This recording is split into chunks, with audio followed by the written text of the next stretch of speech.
ॐ सहना भवतु सहनौ भुनक्तु सह वीर्यङ्करवावहै तेजस्विनावधीतमस्तु मा विद्विषावहै। ॐ शान्ति शान्ति शान्तिः। हरिः ॐ श्रीगुरुभ्यो नमः। हरिः ॐ।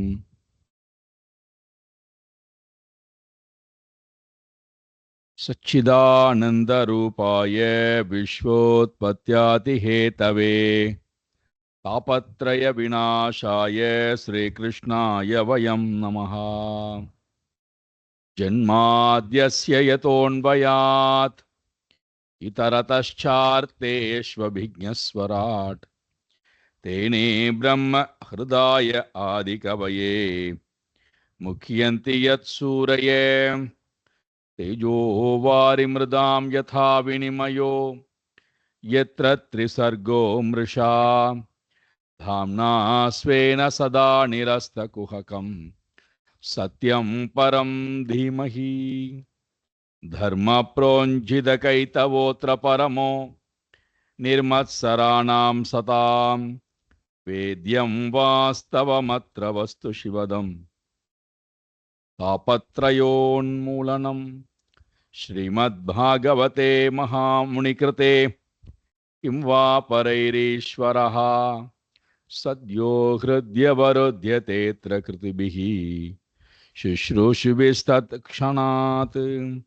निगमकल्पतरोर्गलितं फलं सुखमुखातमृतद्रवसंयुतं पिबत भागवतं रसमालयं मुहुरहो रसिका भुवि भावुकाः नारायणं नमस्कृत्य नरं चैव नरोत्तमं देवीं सरस्वतीं व्यासं ततो जयमुदीरये।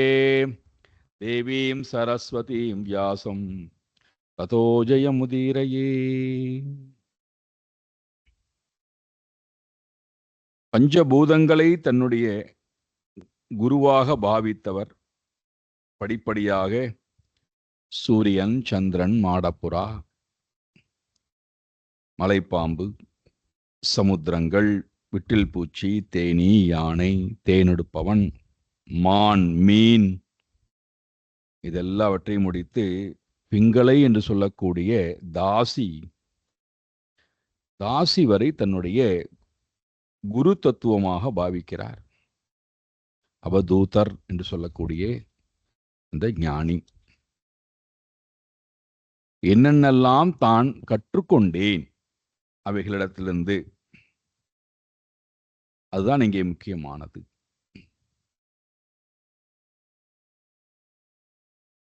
பதினேழு குருமார்களை சொன்னதற்கு பிறகு 18வது குருவாக குரர பக்ஷி அல்லது கிரௌஞ்ச பக்ஷி என்று சொல்லக்கூடிய பக்ஷியை நோக்கி போகிறார். இதிலிருந்து நான் என்ன கற்றுக்கொண்டேன்? முதல்ல அந்த கிரௌஞ்ச பக்ஷி என்ன செய்கிறது? மாமிஷத்தை எடுத்துக்கொண்டு பூமியிலே வந்து, இந்த கிரௌஞ்ச பக்ஷியானது பூமியிலே வந்து மாமிஷத்தை எடுத்துக்கொண்டு மேலே பறக்கிறது.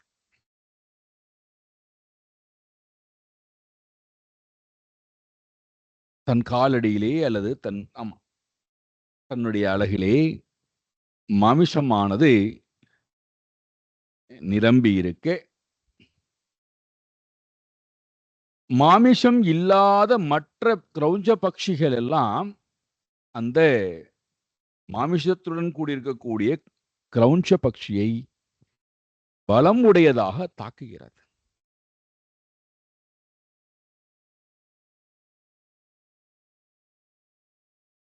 இதுதான் காட்சி. இப்போ ஒன்றுக்கு ஒன்று சண்டை. மாமிஷம் இருக்கக்கூடிய பட்சிக்கும் மாமிஷம் இல்லாத கடினமாக தாக்கக்கூடிய கழுகுகளுக்கும் இடையிலே பயங்கரமான சண்டை. இப்போ இது காட்சி.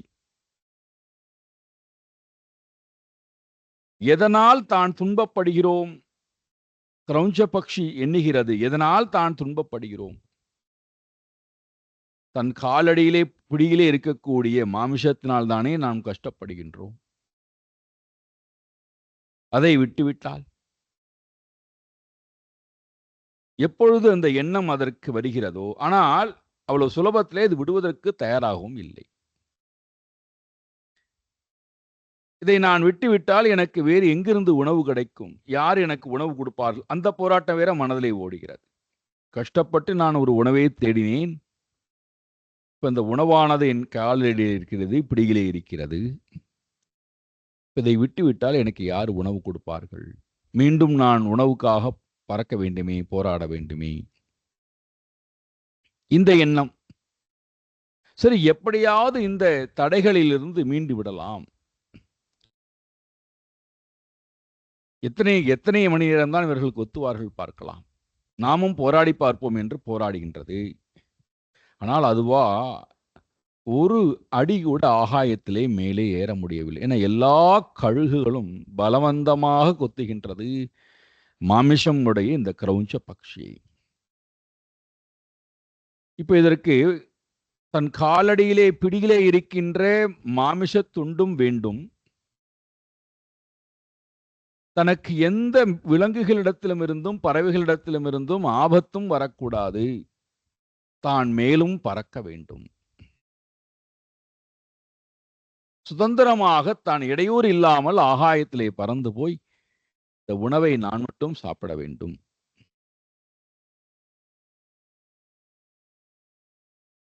நிச்சயமாக இது நடக்கப் போவது இல்லை.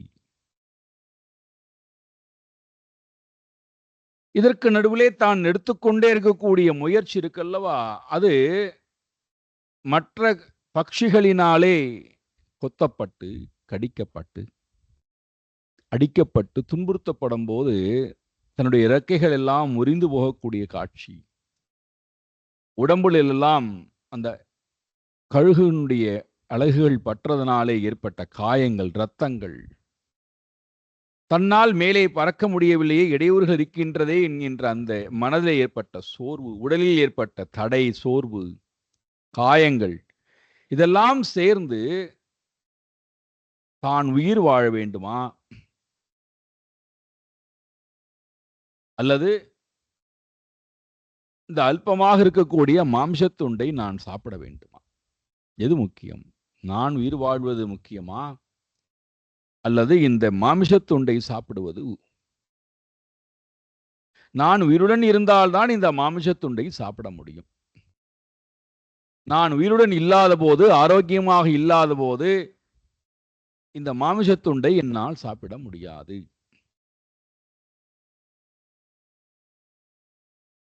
என்றைக்கு வேணால் நான் முயற்சி எடுத்து மாமிசத்தை நான் வரவைத்துக் கொள்ளலாம், மாமிசத்துண்டை நான் பெற்றுக்கொள்ளலாம். ஆனால் நான் இப்பொழுது உயிரோடு போய்விட்டால் இனிமேல் எனக்கு மறுபடியும் ஒரு நல்ல வாய்ப்பு, நல்ல ஒரு வாழ்க்கையானது கிடைக்காது. நான் இதற்காக தேவையில்லாமல் இந்த பறவைகளோட போராட வேண்டும். அவர்களோடு நான் எதுக்கு சரிசமமாக போட்டி போட வேண்டும்? அவர்கள் என்னை விட்டு போவதற்கு ஒரே ஒரு சிறு காரியத்தை செய்துவிட்டால் போருமே. எந்த தொந்தரவும் எனக்கு நிச்சயம் இருக்காதே. இந்த எண்ணம் எல்லாம் மனதில் ஓட, இந்த எண்ணம் எல்லாம் மனதிலே ஓட, அடுத்த க்ஷணம் தன்னுடைய பிடியிலே இருந்த மாமிச துண்டை மெதுவாக தளர்த்திக் கொள்கின்றது. தன்னுடைய பிடியை தளர்த்திக் கொள்கிறது. விடுதல் என்பது கூட சொல்ல மாட்டேன். எதை தான் பிடித்திருந்ததோ அந்த பிடித்திருந்த அந்த பொருளிடத்தில் இருக்கக்கூடிய அந்த பிடியை தளர்த்திக் கொள்கிறது. அவ்வளவுதான். ஆங்கிலத்தில் சொல்லணும். அதுக்கப்புறம் நடந்த மேஜிக், மிராக்கிள்.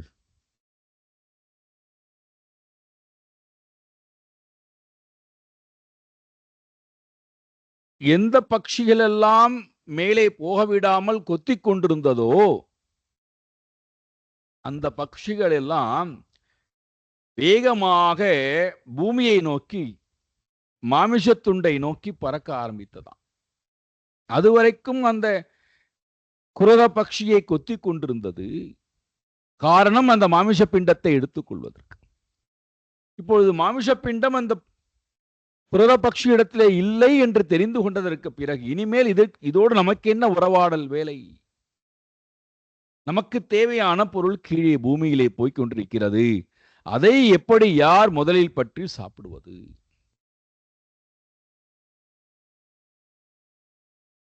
வேகமாக விடப்பட்ட மாமிச பிண்டம் பூமியை நோக்கி வேகமாக வருகிறது. அதைவிட வேகமாக கழுகுகள் வருகிறது. பூமியிலே வந்து விழுந்தவுடன் யார் அதை எடுத்து சாப்பிடுவது? இப்போ அதுல இவர்களுக்குள்ளே பெரிய போட்டா போட்டு. ஒரு மிருகம் ஒரு பட்சி இன்னொரு பட்சியை தொடவிடாமல், அப்படி தொட்டால் கொத்துதல் என்கின்ற காரியத்தை செய்து அவர்களுக்குள்ளே ஏற்பட்ட சண்டையை சுதந்திரமாக ஆகாயத்திலிருந்து வேடிக்கை பார்க்கின்றதாம் இந்த கிரௌஞ்ச பக்ஷி, புரர பக்ஷி.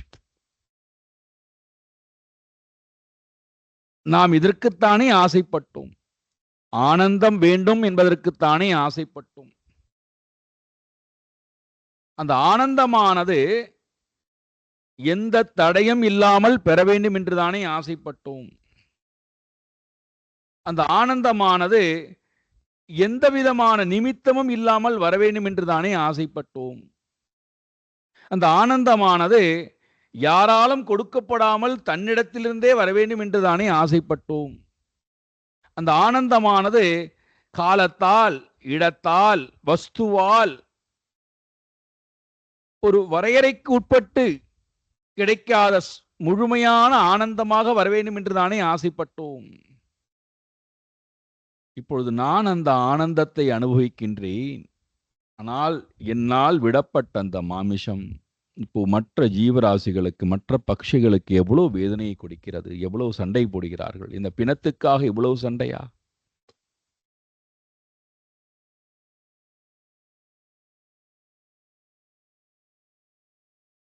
இந்த கிரௌஞ்ச பட்சிக்கு ஒரு அழகான அறிவு வருகிறது. ஆனந்தம் வேண்டும் என்றால் விடுவதால் ஆனந்தம், பெறுவதால் ஆனந்தம் இல்லை.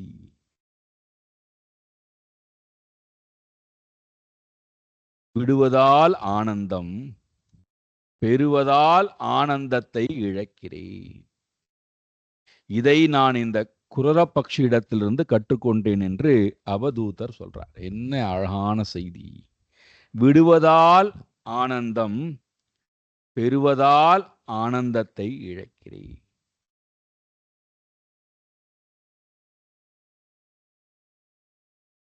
ரொம்ப கடினமான ஒரு வாக்கியம் இது. ஆனால் அதுதான் உண்மையான அனுபவமும் கூட. இங்கே என்ன அழகான ஒரு செய்தியை சொல்றார் பாருங்கள். பரிகிரஹோஹி துக்காய யத்யத் பிரியதமம் நிருணாம் அனந்தம் சுகம் ஆப்னோதி தத் வித்வான் யஸ்த்வ கிஞ்சனஹா. எதற்காக நாம் ஒரு பொருளை நாடுகிறோம்? ஆராய்ச்சி பண்றார். எதற்காக ஒரு பொருளை நாடுகிறோம்? எதற்காக அந்த பொருளை நாடுவது, ஒரு காரியத்தை செய்கிறோம்?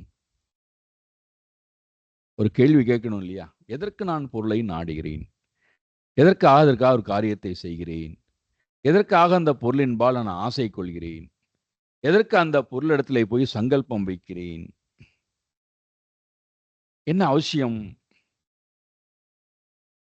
நீ சொல்லலாம், அது எனக்கு ரொம்ப மிகவும் மிகவும் பிரியமானதாக இருக்கு சுவாமிஜி, அதனால நான் ஆசை வைக்கிறேன். பிரியத்தமம், பிரியம் கூட இல்லை, பிரியத்தமம், மிகவும் மிகவும் பிரியமானதாக இருக்கு, அதனால நான் ஆசை வைக்கிறேன். சொல்றார், யத்யத் பிரியதமம் நிருணாம்.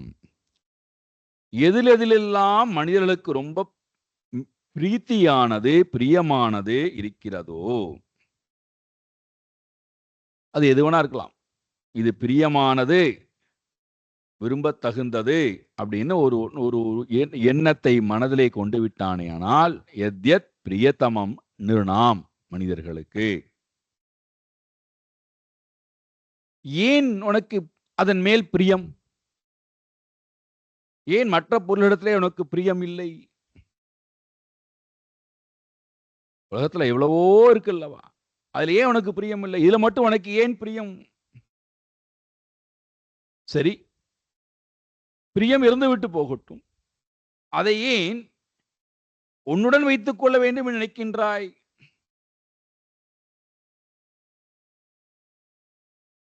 பரிக்கிரகா, சேர்த்துக் கொள்ள வேண்டும், உன்னுடன் வைத்துக் கொள்ள வேண்டும், சம்பாதிக்க வேண்டும், அடைய வேண்டும். ஏன் நினைக்கிறாய்? எல்லாவற்றையும் வைத்துக் கொள்ளுங்கள். எதெல்லாம் பிரியமானது அப்படின்னு நாம் நினைக்கிறோமோ, அதை எல்லாவற்றையும் அடைய வேண்டும், என்னுடன் வைத்துக் கொள்ள வேண்டும், என்னை விட்டு போய்விடக்கூடாது, அதனுடனேயே நாம் வாழ வேண்டும். பரிக்கிரகாயே, பரிக்கிரகம் சேர்த்து வைத்துக் கொள்வது, சம்பாதிப்பது, அதனுடன் வாழ வேண்டும் என்று நினைப்பது, அது என்னுடன் இருக்க வேண்டும் என்று நினைப்பது, அதற்காக எல்லா காரியங்களையும் செய்வது. ஏன் செய்கிறாய் ஜீவனே, ஏன் செய்கிறாய் மனமே அப்படின்னு ஒரு கேள்வியை கேட்டா அது பதில் கொடுக்கிறது, துக்காயே, துக்கத்தின் பொருட்டே.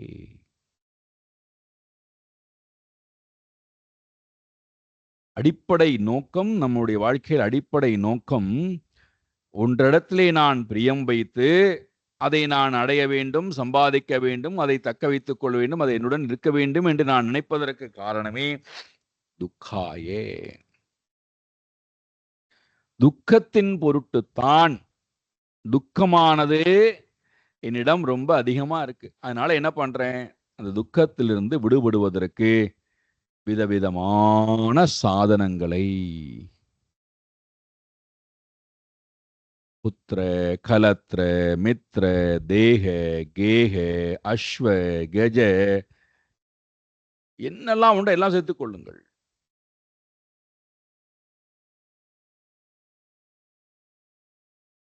குழந்தையாக இருக்கலாம், மனைவியாக இருக்கலாம், வீடாக இருக்கலாம், தேகமாக இருக்கலாம், வாகனங்களாக இருக்கலாம், ஆபரணங்களாக இருக்கலாம், செல்வங்களாக இருக்கலாம், நிலங்களாக இருக்கலாம். என்னென்னலாம் பிரியமானது அப்படின்னு நாம் விரும்புகிறோமோ, பிரியத்தமம், அதெல்லாம் எதனாலடானா துக்காயே, துக்கத்தின் பொருட்டே.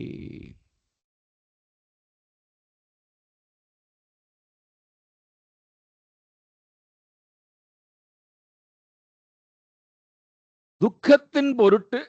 அப்போ துக்க விநாசம், சுகப்பிராப்தி, இதுதான் அடிப்படை நோக்கம், வேற ஒண்ணும் கிடையாது. நாம் எவ்வளவு சேர்த்து வைத்திருக்கிறோம், இவ்வளவு வஸ்துவுடன் உறவாடுகிறோம், அனுபவிக்கிறோம், என்ன அடிப்படை நோக்கம்? துக்காயே, துக்க விநாசாயே. துக்கம் என்னை விட்டு போகணும் சுவாமிஜி, துக்கம் நிறைய இருக்கு. அதனால என்ன பண்ணுவது, ஆரோக்கியம் வரணும், ஆரோக்கியம் வருவதற்காக நாங்கள் அதுக்குண்டான மாத்திரைகளை எல்லாம் நாடி நாடி நாடி நாடி சேர்த்து வைத்து அதை சாப்பிடுவதன் மூலமாக எங்களுடைய வியாதி குணமாகிவிடும். உணவை நிறைய சேமித்து வைத்து உணவை நாடுவதனுடைய நோக்கம் பசி ஆறுதல். பசி வந்தா துக்கம் வந்து விடுகிறது, வியாதி வந்தா மருந்து வேண்டியிருக்கிறது. எதையெல்லாம் உறவுன்னு வரும்போது உணர்வுகளுக்கு அமைதியை கொடுப்பதற்கு உறவுகள் வேண்டியிருக்கிறது. உணர்வு கொந்தளிக்கும் போதெல்லாம் உணர்வுகளுக்கு அமைதியை கொடுப்பதற்கு உறவுகள் வேண்டியிருக்கிறது.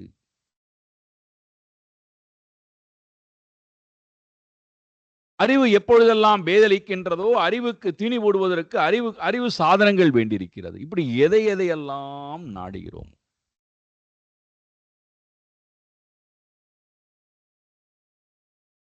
அத்தனையும் நாடுவதனுடைய நோக்கம், செயல் செய்வதனுடைய நோக்கம், உறவாடுவதனுடைய நோக்கம், எல்லாவற்றுக்கும் மூல காரணம் துக்காயே, துக்க விநாசாயே. துக்கம் என்னிடம் இல்லைன்னு வச்சுப்போமே, நான் எதையுமே நாட வேண்டிய அவசியம் இல்லை. எதனுடனும் உறவாட வேண்டிய அவசியம் இல்லை. எதையும் சம்பாதிக்க வேண்டும், தக்க வைத்துக் கொள்ள வேண்டும் என்கின்ற அவசியம் இல்லை. அதனால்தான் பகவான் ஒரு அழகான ரகசியத்தை கீதையில சொல்லிட்டார். ரொம்ப அழகான ரகசியம். அந்த ரகசியத்தை நாம் அன்றாட வாழ்க்கையில பின்பற்றணும் என்றால், பகவான் என்ன வாக்குறுதி கொடுத்தாலும் அந்த வாக்குறுதி நிச்சயமா நம்மளால அனுபவிக்க முடியும், அன்றாட அனுபவிக்க முடியும். அதுல அவர் சொல்லக்கூடிய ஒரு அழகான ரகசியம் என்னவென்றால், அந்நிய சிந்தனத்திலிருந்து உன்னை விடுவித்துக் கொள்ளுங்கிறார். முதல் அவர் சொல்லக்கூடிய முதல் சாதனம், லட்சணம், அந்நிய சிந்தனத்திலிருந்து. உனக்கு அந்நியமா என்னென்னலாம் இருக்கோ அதுல இருந்து முதல்ல உன்னை விடுவித்துக் கொள். அது என்னவனா இருக்கட்டும். அந்நியத்திலிருந்து உனக்கு அந்நியமாக என்னென்னலாம் இருக்கோ எல்லாவற்றிலிருந்தும் உன்னை விடுவித்துக் கொள். இது முதல். பகவான் நமக்கு கொடுக்கக்கூடிய வாக்குல அவர் உறுதி கொடுக்கிறார். அந்த உறுதியில இதை செய்யணும். முதல் செய்தி என்னடான்னா, எதெல்லாம் எனக்கு அந்நியமானதாக இருக்கின்றதோ அவை அனைத்து சிந்தனை, பொருளை திறக்க சொல்லல, எனக்கு அந்நியமானதாக இருப்பதாக நான் நினைக்கிறேன் அல்லவா, அந்த சிந்தனத்தை நான் முதல்ல துரத்தல். ரெண்டாவது என்ன பண்ணணும்?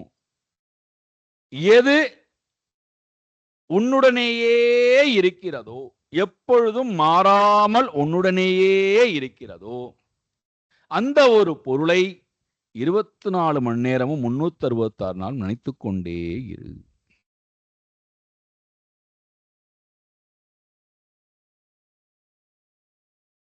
இது ரெண்டாவது.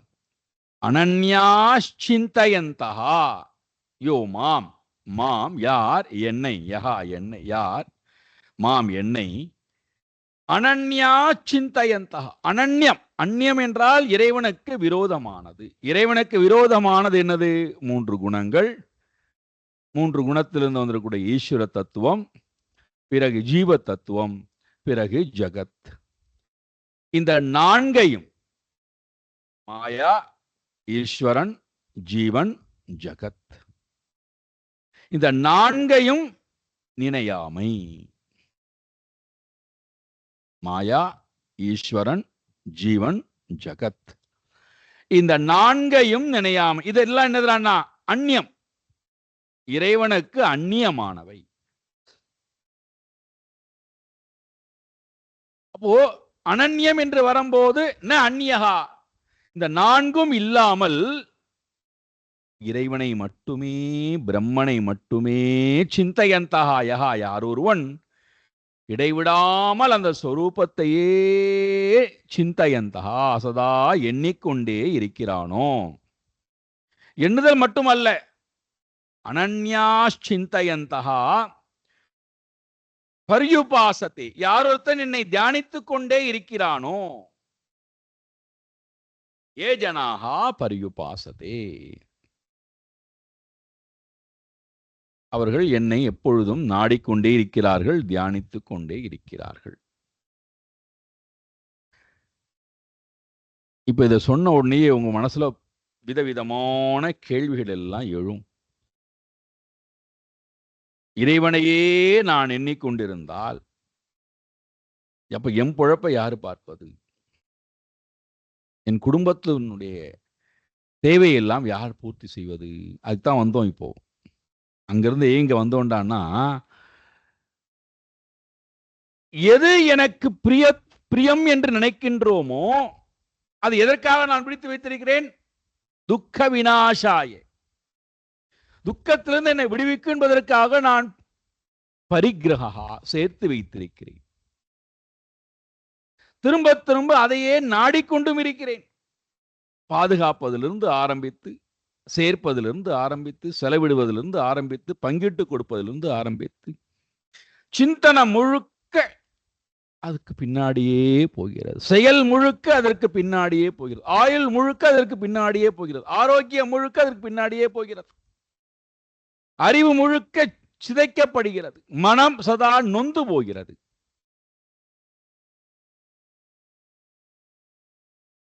ஆனா என்னடா இருக்கடா, துக்கம் அப்படியே இருக்கு. சந்தோஷம் அந்த மாதிரி தெரியவில்லை.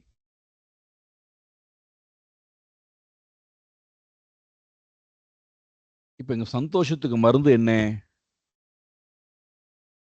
எனக்கு அந்நியமானதை பிரியம் என்று நினையாமை, நான் தான் பிரியமானவன் அல்லது பிரம்ம தத்துவம் தான் பிரியமானது. பிரம்மஸ்வரூபத்தை காட்டிலும் பிரியமானது இந்த உலகத்திலே வேறு ஒன்று கிடையா.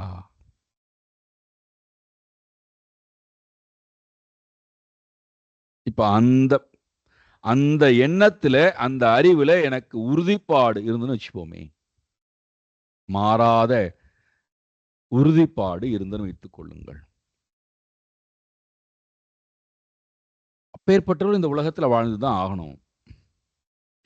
அவர்களுக்கு அன்றாட உலகத்துல என்னென்ன தேவைகளோ அதெல்லாம்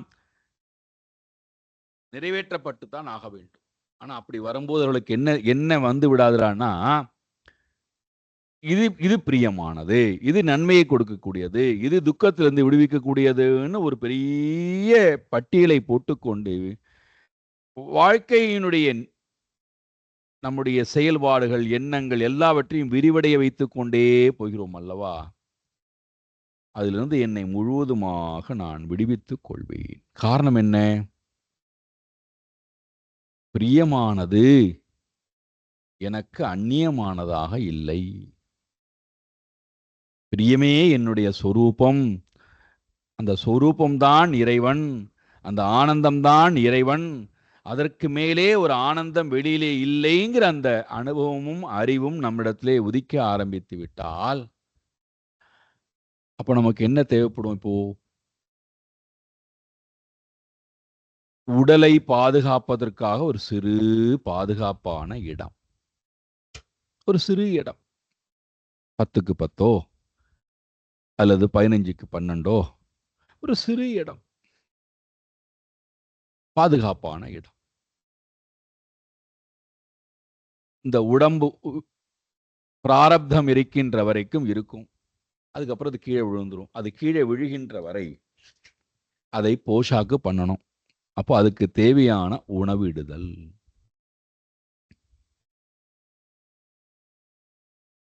இந்த உடம்பை வெப்பத்திலிருந்து, குளிர்ச்சியிலிருந்து, மிருகங்களிடத்திலிருந்து, மனிதர்களிடத்திலிருந்து பாதுகாத்துக்கணும். அப்ப என்ன பண்ணுவது? அதற்கு என்று ஒரு ஆடை.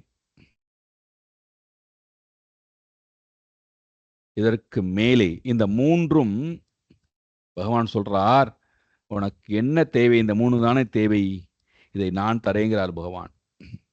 யோகக்ஷேமம் வகாம்யகம். எப்ப தருவாய்? வருஷத்துல ஒரு நாள் தருவாயா? அரசாங்கம் கொடுப்பதை போல. நித்திய அபியுக்தானாம், நித்தியம், எப்பொழுதும், எல்லா காலத்திலும் அவர்களுக்கு என்னென்ன அவர்களுடைய வாழ்க்கைக்கு நித்திய அபியுக்தானாம், அவர்களுக்கு எதெல்லாம் மேன்மையானதோ, நீ அதோட இப்ப எல்லா பட்டியலையும் போட்டுக்கொள்ளுங்கள். குழந்தை நன்றாக படிக்க வேண்டும், நல்ல பள்ளிக்கூடத்திலே படிக்க வேண்டும், அதற்கு பணம் தேவை, நல்ல நல்ல வரன் கிடைக்க வேண்டும், அது கல்யாணம் கொடுக்க வேண்டும், அதுக்கு பணம் தேவை, என்னெல்லாம் அபியுக்தானா. நம்ம அதனை பெருசு நினைச்சுக்கிறோம்.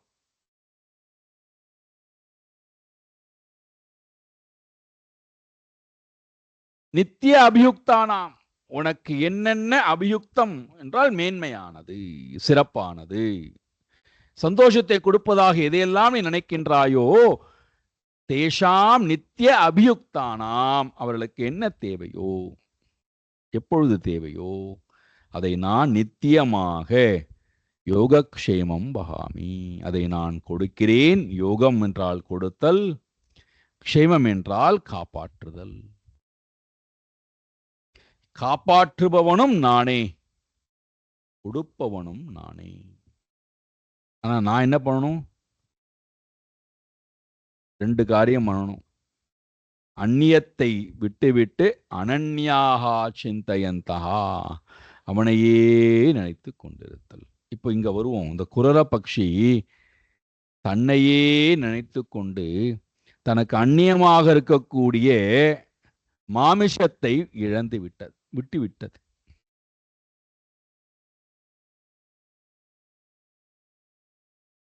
மனம் எதுவரைக்கும் இது பிரியமானது, இதெல்லாம் துக்க நிவர்த்திக்கு சாதனமானது என்று எதுவரைக்கும் மனம் பிடித்து கொண்டிருக்கிறது அப்படின்னா, மேலான ஆனந்தம் ஒன்று கிடைக்காத வரை.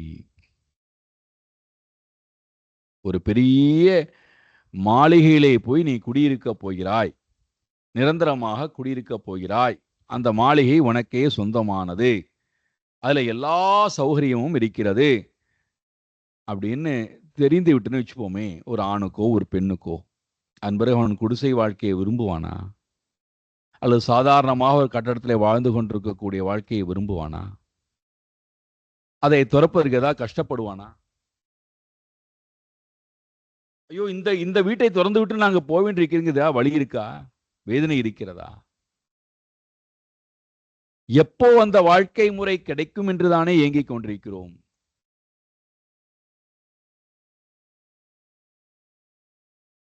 தான் ஆகாயத்திலே நின்று கொண்டு, தன்னை யாருமே தொந்தரவு செய்யாத இடத்திலே நின்று கொண்டு ஆனந்தமாக பறந்து கொண்டிருக்கிறது.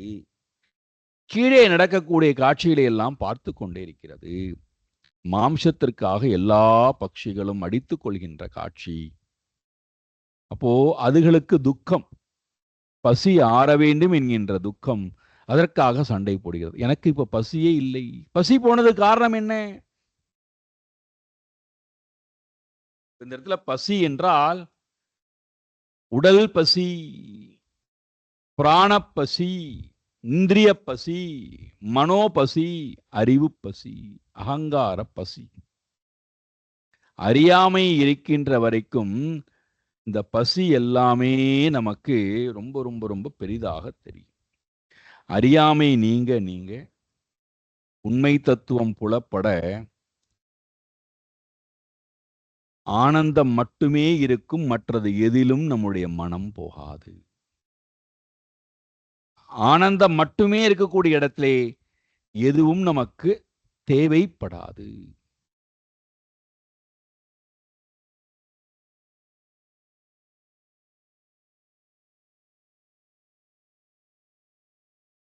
அதனால்தான் நமக்கு ரொம்ப ரொம்ப ரொம்ப ரொம்ப ரொம்ப அன்பின் மிகுதியாக இருக்கக்கூடியவர்கள், நம்மை ரொம்ப நேசிக்கக்கூடியவர்கள், நாம் அவர்கள் ரொம்ப நேசிக்கிறோம் என்றால், அவர்கள் நம்மகிட்ட ஏதாவது கேட்கிறார்கள், நான் இந்த ஊர்ல இருக்கிறேன், உனக்கு ஏதாவது வேண்டுமா, ஏதாவது வாங்கி கொண்டு வர வேண்டுமா, என்ன வேண்டும் என்று சொல்.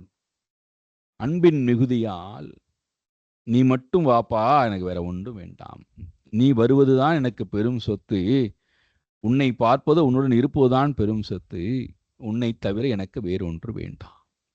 நீ கொண்டு வருவது அத்தனையும் உனக்கு அந்நியமானது, அது எவ்வகையிலும் எனக்கு துக்கத்தை போக்காதே, சுகத்தை கொடுக்காதே, நீ வா, உன்னுடன் நான் இருந்தால் எனக்கு வேறு ஒன்று தேவையில்லை.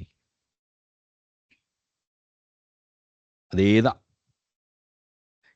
எப்பொழுது மனம் அந்த உயர்ந்த தத்துவத்துடனேயே இருக்கிறதோ, அப்பொழுது நமக்கு உலகத்தில் இருக்கக்கூடிய எல்லா பொருள்களுமே பிரியமானதாக இருக்கும், எல்லா பொருள்களுமே அப்பிரியம் என்கின்ற பாவம் இருக்காது. அதனால்தான் ஞானியை பற்றி சொல்லும் போது பகவான் என்ன சொல்றார்? துல்லிய பிரியா பிரியோஹோ, பிரியத்திலும் அப்பிரியத்திலும் சமமான பாவத்திலே இருக்கிறான். தீரஹா. இது விரும்பக்கூடியது, இது பிரியமானது, இது அப்பிரியமான என்கின்ற பாவம் அவனுடைய மனதிலே இல்லை. என்ன அவனுடைய மனதிலிருந்து அதை திறந்துட்டான். இவர்களெல்லாம் வேண்டப்பட்டவர்கள், இவர்களெல்லாம் வேண்டப்படாதவர்கள், இவர்களெல்லாம் எனக்கு பிரியமானவர்கள், என்னுடைய சுகத்துக்கு காரணமானவர்கள், இவர்களெல்லாம் சுகத்துக்கு காரணமானவர்கள் அல்ல, இவர்களெல்லாம் துக்கத்துக்கு காரணமானவர்கள். ஆகையினாலே இவர்களை துறக்கிறேன், இவர்களை நான் வலிய போய் பிடித்துக் கொள்கின்றேன். தேடி தேடி போய் அவர்களை எப்படியாவது என்னுடைய கட்டுப்பாட்டுக்குள்ளே, என்னுடைய கவனத்திலே வைத்துக் கொள்ள வேண்டும் என்று முயற்சி எடுக்கின்றேன். அடிப்படை காரணம் என்ன? துக்காய, துக்கமானது என்னை விட்டு போகும், சுகம் எனக்கு கிடைக்கும். இந்த ஒரே எண்ணத்தினுடைய வெளிப்பாடுதான் போய் நான் என்ன பண்றோம்? பரிகிரகா, சேர்த்து வைத்துக் கொள்ளுதல், தேடுதல், அடைதல்.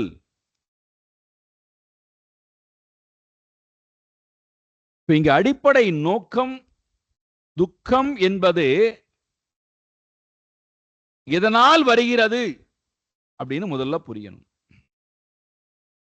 துக்கத்துக்கு காரணம் என்ன? துக்கத்துக்கு காரணம் பொருள் இல்லாமை என்பது இல்லை.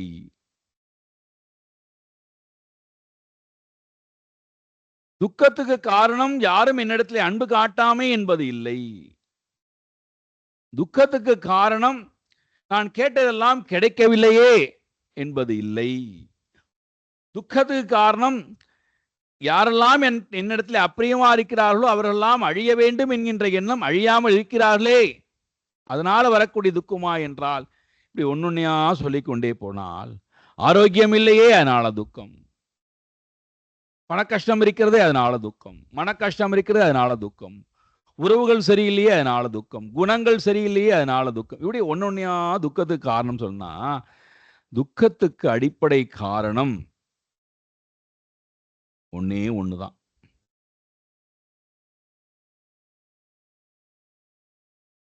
நாம துக்கத்துக்கு பல காரணங்கள் சொல்லலாம், ஆனால் துக்கத்துக்கு காரணம் ஒரே ஒரு காரணம்.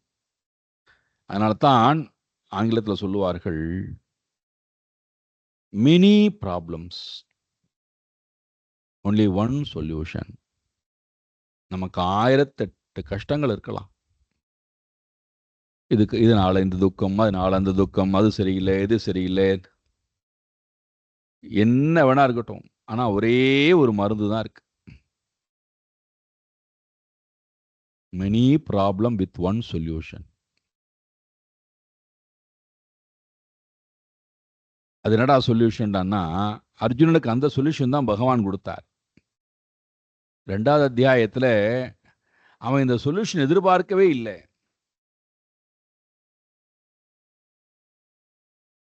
பயங்கரமான சொல்யூஷனை கொடுத்துட்டார் அவன்கிட்ட. அவனால் அந்த அந்த மருந்தை வாங்கி உட்கொள்வதல் என்பது ரொம்ப கடினமா போயிடுது.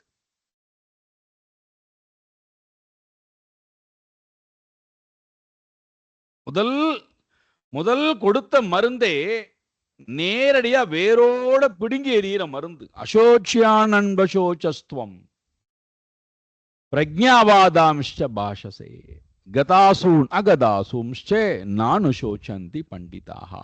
என்ன அழகான இந்த ஒரு பாடல் உபதேசம், கீதையினுடைய உபதேசம் இங்கே தான் ஆரம்பிக்கிறது என்றால், இந்த ஒரு பாடல், இந்த ஒரு பாடலை வாழ்க்கையில புரிஞ்சுட்டாலே போதும். எல்லா வேதாந்த தத்துவத்தையும் ஒரே பாடலை கொண்டு வந்துட்டார்.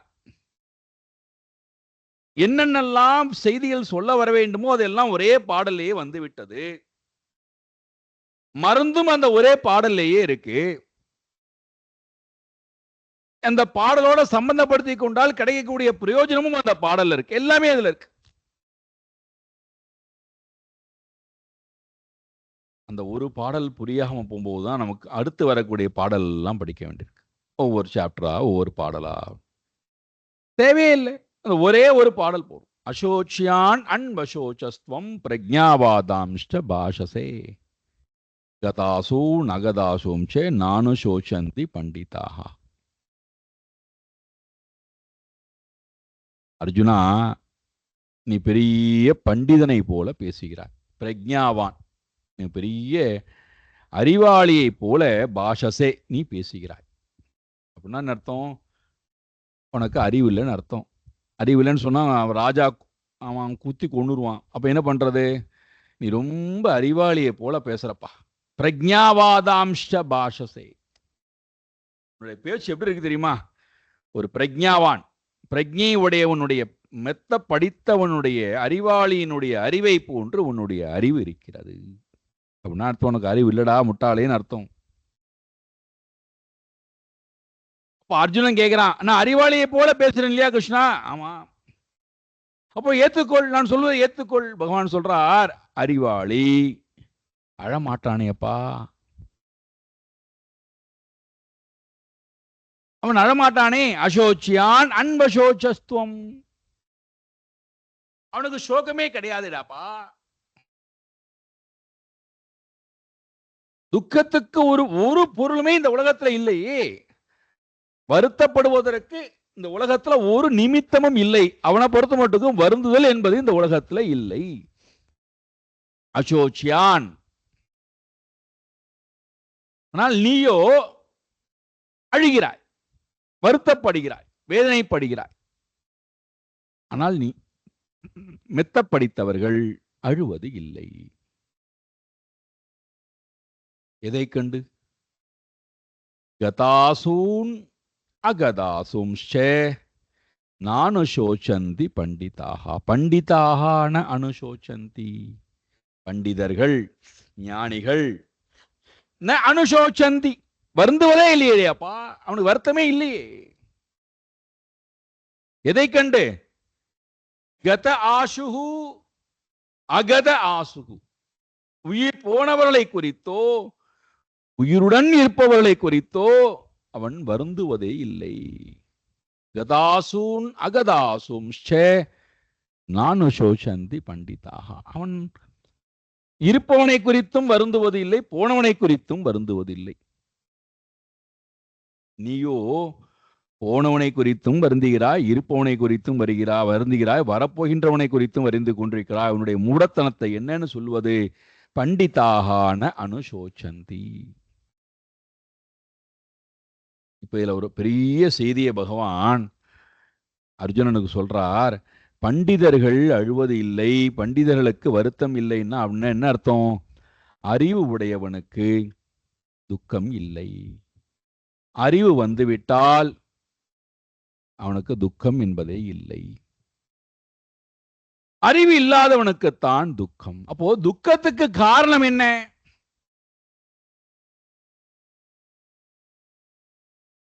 அறிவு இல்லா தன்மை. இந்த குரல பட்சி நினைக்கிறது, நான் ஆனந்தமாக சுதந்திரமாக என்னால் பறக்க முடியும், வாழ முடியும், எனக்கு தேவையான உணவானது இப்பொழுது என்னுடைய கால் பிடியிலே இருக்கிறது, இதற்குத்தானே இவர்கள் சண்டை போடுகிறார்கள், என்னை வந்து கொத்துகிறார்கள், இதை நான் விடுகிறேன், என்னால் உயிரோடு இருக்க முடியாதா என்ன? என்னால் ஆனந்தமா பறந்து போக முடியாதா என்ன? என்னால் வேறொருத்திலே போய் உணவை சம்பாதிக்க முடியாதா என்ன? நான் இதற்காக இந்த பொருளை பிடித்துக் கொண்டு இவர்களிடத்திலே கஷ்டப்பட வேண்டும்? தன்னுடைய நிலை என்ன என்று தெரிந்த போது, தான் எதை நோக்கி போக வேண்டும் என்பதை தெரிந்த போது, தனக்கு எது இலக்கு என்று தெரிந்து விட்டது என்றால், எதையெல்லாம் பிடித்துக் கொண்டிருந்ததோ அதையெல்லாம் மனம் விடுவதற்கு தயாராக இருக்கிறது. இதைத்தான் திருவள்ளுவர் சொல்றார், யான் எனது என்னும் செருக்கறுப்பான், யாதனின் யாதனின் நீங்கியான் நோதல் அதனின் அதனின் இல.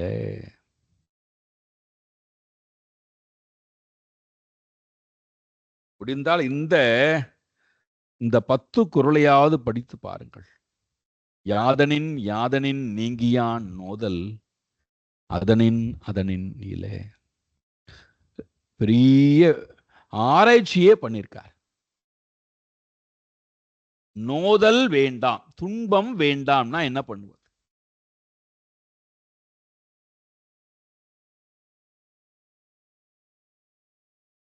கேதுவை விரட்டிடலாம், ராகுவை விரட்டிடலாம், சனி பகவானை விரட்டிடலாம், கூட பிறந்தவர்கள் யாரெல்லாம் கஷ்டம் கொடுக்குறோ அவங்களெல்லாம் போட்டு தள்ளிடலாம், யாரெல்லாம் நமக்கு எதிரியா தெரிகிறார்களோ அவர்கள் எல்லாம் அழியணும்னு சொல்லிட்டு பிரார்த்தனை பண்ணலாம். உலகத்துல யாரெல்லாம் நம்ம கஷ்டம் கொடுக்கிறார்களோ அவர்கள் எல்லாரையும் நாடு கடத்தி விடலாம். நான் சந்தோஷமாக இருப்பேன். யாதனின் யாதனின் நீங்கியான், எதில் எதில் இருந்தெல்லாம் நான் நீங்குகிறேனோ. அப்ப நீங்க வேண்டியது ரெண்டே ரெண்டு தான். என்னிடத்திலிருந்து நீக்கப்பட வேண்டியது, என்னிடத்திலிருந்து நீக்கப்பட வேண்டிய பொருளை அல்ல, உறவுகளை அல்ல, உடைமைகளை அல்ல, ஊரை அல்ல, உலகத்தை அல்ல, எதையும் நான் நீக்க வேண்டாம். காரணம் அது எதுவுமே என்னுடையது அல்ல. என்னிடத்திலே இருக்கின்ற இரண்டே இரண்டை விட்டு நான் நீங்கிட்டா போறோம். யான் எனது, நான் எனது, இந்த ரெண்டு தான் நீக்கப்பட வேண்டியவை. இந்த நான் எப்பொழுது உண்மையான நானிட்ட போகாமல் எப்பொழுது நானானது அனாத்மாவிடத்திலே போகிறதோ அப்போ இந்த நானுக்கு என்ன வந்து விடுகிறது? துக்கம் வர ஆரம்பித்து விடுகிறது. அப்போ துக்க நிவர்த்தி சுகப்பிராப்திக்காக இந்த நான் என்ன செய்ய வேண்டியிருக்கிறது? எனது என்பதை எல்லாம் சேர்க்க வேண்டியிருக்கு. எனது மனைவி, எனது குழந்தை, எனது வீடு, எனது வாகனம், எனது வஸ்திரம், எனது எல்லாம் எனது எனது எனது எனது. இதுல என்னடா வேடிக்கிறானா, எனதுன்னு சொல்லக்கூடிய எதுவும் நானாக முடியாது. ஒன்று, எனதுன்னு சொல்லக்கூடிய எதுவும் நானுக்கு துக்கத்திலிருந்து சந்தோஷத்தை கொடுக்க முடியாது. மூணாவது, எனது என்று சொல்லக்கூடிய எதுவும் எனக்கு சொந்தமானவை இல்லை.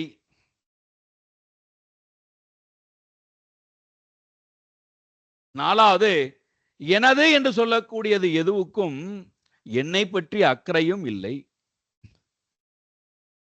அஞ்சாவது, எனதுன்னு சொல்லக்கூடிய எல்லாவற்றுக்கும் எனக்கு என்ன தேவை என்பதும் தெரியவில்லை.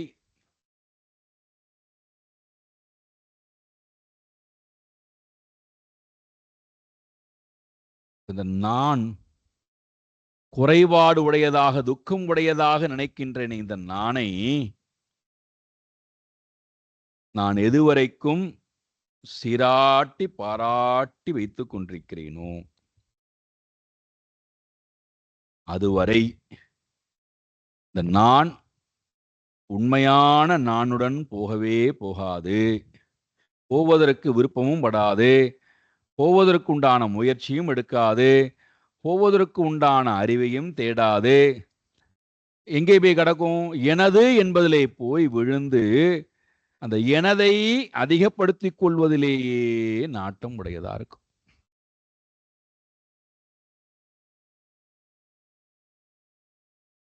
இவ்வளவு வீடு என்னிடம் இருக்கிறது, இவ்வளவு நகை என்னிடம் இருக்கிறது, இவ்வளவு பணம் என்னிடம் இருக்கிறது, இவ்வளவு நிலங்கள் என்னிடம் இருக்கின்றது, இத்தனை உறவுகள் என்னிடம் இருக்கின்றது, இவ்வளவு பெரிய பதவி என்னிடம் இருக்கின்றது, இவ்வளவு செல்வங்களை சேர்த்து விட்டேன், இவ்வளவு தான தர்மங்கள் கொடுத்து விட்டேன், இவ்வளவு புண்ணிய காரியங்கள் செய்து விட்டேன்.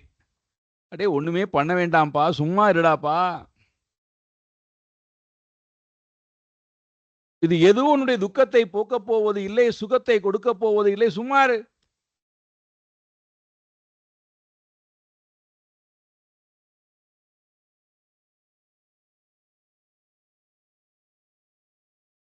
எதுவரை இந்த நான் எனது என்பது நம்மிடம் மேலோங்கி இருக்கிறதோ அதை நான் விடாதவரை உண்மையாக இருக்கின்ற, என்னுடனேயே இருக்கின்ற, என்னை விட்டு நீங்காமல் இருக்கின்ற அந்த இறை தத்துவத்தை, அந்த ஆனந்தத்தை என்னால் ஒரு க்ஷணப்பொழுது கூட அனுபவிக்க முடியாது. அதை அனுபவிக்க ஆரம்பித்து விட்டால் நானும் இருக்காது, எனதும் இருக்காது. நான் என்பாலும் எனக்கு பிரியம் இருக்காது, எனது என்பதிலும் பிரியம் இருக்காது. ஆனா அந்த உலகத்துல நான் வாழ்வேன், ஆனந்தமாக வாழ்வேன். அப்ப அதுக்கு நான் என்ன பண்ணணும்? இங்க சொல்றார், பெரிய ரகசியத்தை சொல்றார். துக்கத்தின் பொருட்டுத்தானே இதை நீ பிடித்து வைத்துக் கொண்டிருக்கிறாய். மிக பிரியமானவர்கள் இவர்கள்லாம் பிரியமானவர்கள், துக்கத்திலிருந்து என்னை விடுவிக்க போகிறார்கள் அப்படின்னு போய் துக்கத்துல மறுபடியும் விழுறோம். அதான் பியூட்டி. ஒரு துக்கத்திலிருந்து விடுபடுவதற்கு இன்னொரு துக்கத்துல போய் விழுந்துக்கிறோம். எப்படி? பையன் ரொம்ப துக்கத்தை கொடுக்குறான் சுவாமிஜி. ஓகே ஓகே, இப்ப என்ன பண்ணலாம்? அதனால நான் பேர குழந்தைகிட்ட போய் நான் விழுந்துக்கிறேன். பேர குழந்தை தான் எனக்கு சந்தோஷத்தை கொடுக்க போகிறது. ஒரு துக்கத்திலிருந்து போய் இன்னொரு துக்கத்துல விழுது. பையனே துக்கத்துக்கு இப்போ காரணமா இருக்கான்னா பையனுக்கு பையன் எப்படி சந்தோஷம் கொடுக்க முடியும்? நாம ஏன் சந்தோஷத்துக்கு காரணம் நினைக்கிறோம் தெரியுமா?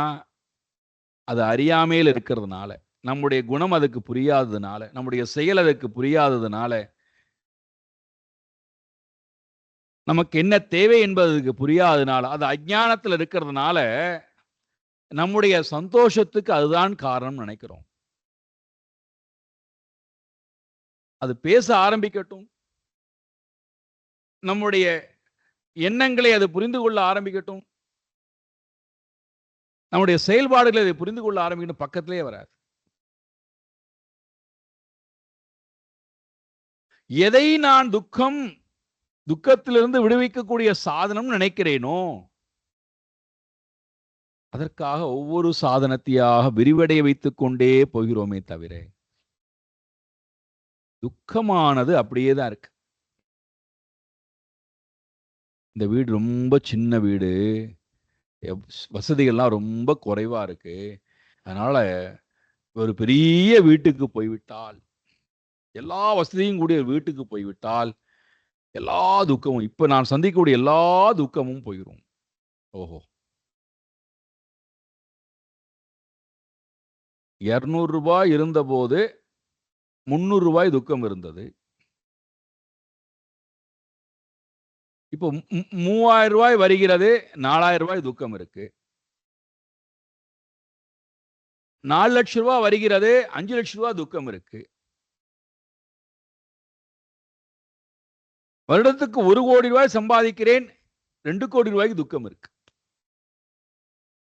இதானே யதார்த்த உண்மை. இதை நம்ம அனுபவித்துக் கொண்டிருக்கூடிய அனுபவம்.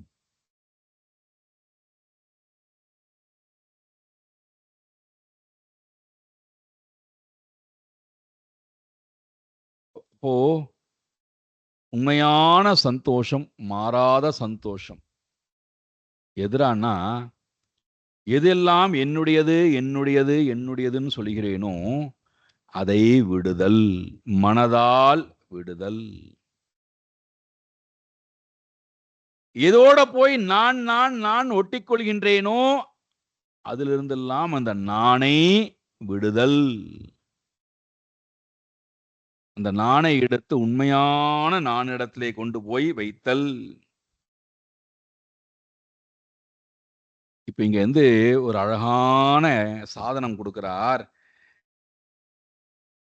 நிருணாம் யத்யத் பிரியதமம் பரிகிரஹா, மிக பிரியமானது என்று சொல்லிக்கொண்டு அந்த பொருளை நாம் சம்பாதிக்கின்றோம். எதற்கு? துக்கத்தின் பொருட்டு. இதை ஒருவன் அறிந்து கொண்டு விட்டால் தத் வித்வான், அவன்தான் உண்மையான வித்வான், அவன்தான் உண்மையிலே கற்று உணர்ந்த அறிவு உடையவன். வித்வான், வித்னா அறிவு, வித்வான் என்றால் அறிவு உடையவன், அறிவை உடையவன். தத் வித்வான், அந்த உண்மையை பற்றின அறிவை உடையவன். அகிஞ்சனஹா, எது ஒன்றிடத்திலும் பற்றில்லாதவனாய் இருக்கின்றான்.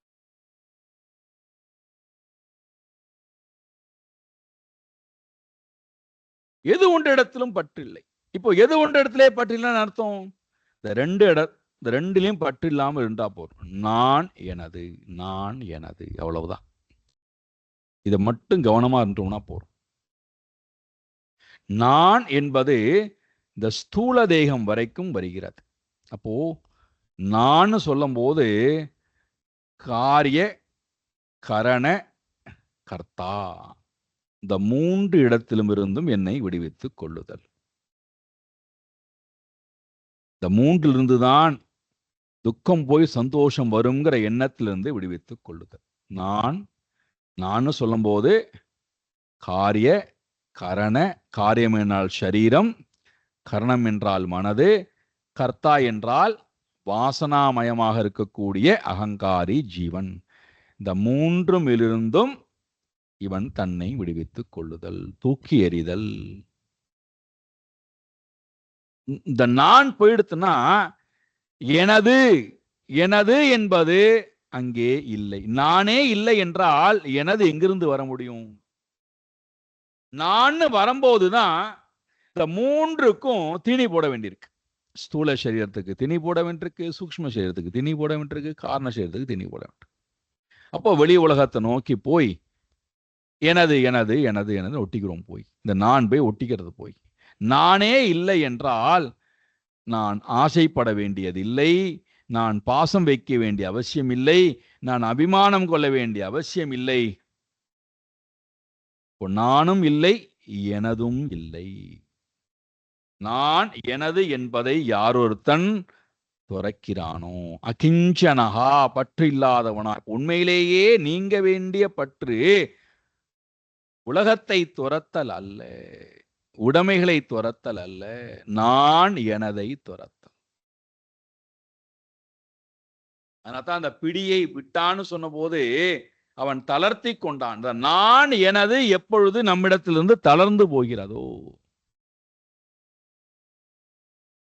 அடுத்த கேள்வி வரும், இதெல்லாம் விட்டுட்டு நாங்க எப்படி வாழ்றது? தத் வித்வான் அனந்தம் சுகம் ஆப்னோதி. விட்டு பார், விட்டு பார்.